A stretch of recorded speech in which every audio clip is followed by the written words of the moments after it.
রমজানের শেষ দিন এই একটি দোয়া পাঠ করলে আপনি যেতে পারেন জান্নাতে। এই দোয়াটি হয়তো অনেকেই জানেন, তবে এই দোয়াটির ফজিলত সম্পর্কে কেউ জানেন না। যদি কোনো বান্দা এই দোয়ার ফজিলত সম্পর্কে জানতে পারে তবে সে কখনোই এই দোয়া পড়া থেকে বিরত থাকবে না। আমাদের প্রিয় নবী হযরত মুহাম্মদ সাল্লাল্লাহু আলাইহি ওয়াসাল্লাম নিজেও এই দোয়াটি শেষ রমজানের দিন বেশি বেশি তেলাওয়াত করতেন, আর তার সকল উম্মতদের এই দোয়াটি পড়ার জন্য বিশেষভাবে বলে গিয়েছেন। কোনো বান্দা যদি সারা বছর গুনাহ করে এবং শেষ রমজানের দিন এই ছোট্ট একটি দোয়া পাঠ করে আল্লাহর কাছে ক্ষমা চায়, তাহলে আল্লাহ তাআলা সেই দোয়ার উসিলায় সেই বান্দার পাহাড় সমান গুনাহ মাফ করে দেয়। আমাদের মধ্যে এমন অনেকে আছে যারা এই দোয়া সম্পর্কে জানেন না, আবার অনেকে এই দোয়াটি সম্পূর্ণ জানেন কিন্তু এই দোয়ার ফজিলত সম্পর্কে কিছুই জানেন না। আমরা আপনাদেরকে আজকে জানাতে চলেছি সেই ছোট্ট দোয়াটি, যা আপনি যদি রমজানের শেষ দিন এশার নামাজ পড়ে তারপর 2 রাকাত নফল নামাজ পড়ে এই দোয়াটি পাঠ করেন, তবে আল্লাহ তাআলা আপনার পূর্ববর্তী সকল গুনাহ মাফ করে দিবেন এবং আপনার জন্য জান্নাত ওয়াজিব হয়ে যাবে। তাই ভুলেও এই ভিডিওটি এড়িয়ে যাবেন না, হয়তো এই ভিডিওটি হতে পারে আপনার জান্নাত লাভের পথপ্রদর্শক। আর এই ভিডিওটি আপনার সকল মুসলিম ভাই ও বোনদের মধ্যে শেয়ার করে দিতে ভুলবেন না। আপনার একটি শেয়ারে তারাও আমল করার সুযোগ পাবে এবং জান্নাতবাসী হবে। তো চলুন শুরু করা যাক আজকের ভিডিও।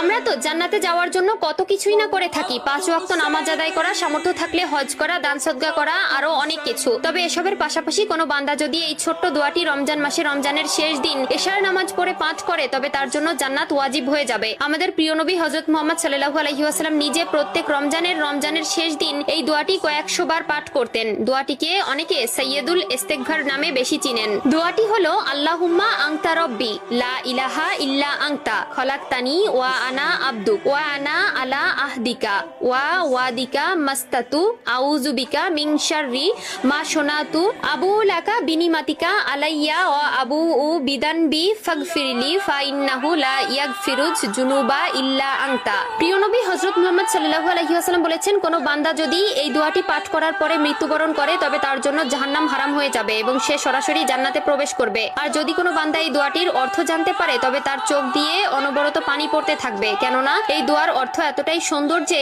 আমাদের প্রিয় নবী হযরত মুহাম্মদ সাল্লাল্লাহু আলাইহি ওয়াসাল্লাম যখন এই দোয়াটি পাঠ করতেন তখন তিনিও কান্নায় ভেঙে পড়তেন। চলুন জেনে আসি এই দোয়াটির অর্থ।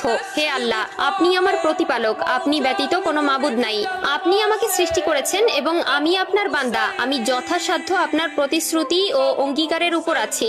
আমি আমার কৃতকর্মের অনিষ্ট থেকে আপনার আশ্রয় প্রার্থনা করছি। আমি আপনার প্রতি স্বীকার করছি যে আপনি আমার প্রতি অনুগ্রহ করেছেন এবং আমি আমার পাপ স্বীকার করছি। অতএব আপনি আমাকে ক্ষমা করুন, কারণ আপনি ব্যতীত আর কেউ গুনাহ ক্ষমা করতে পারবে না। এই দোয়ায় স্বীকার করা হয় যে আল্লাহই আমাদের রব, আমরা তার বান্দা এবং তিনি আমাদের প্রতিনিয়ত নিয়ামত দিয়েছেন, তা আমরা স্বীকার করি। একই সঙ্গে নিজের গুনাহের কথা স্বীকার করে আল্লাহর কাছে ক্ষমা প্রার্থনা করা হয়। তাই এটি পড়লে আল্লাহ তাআলা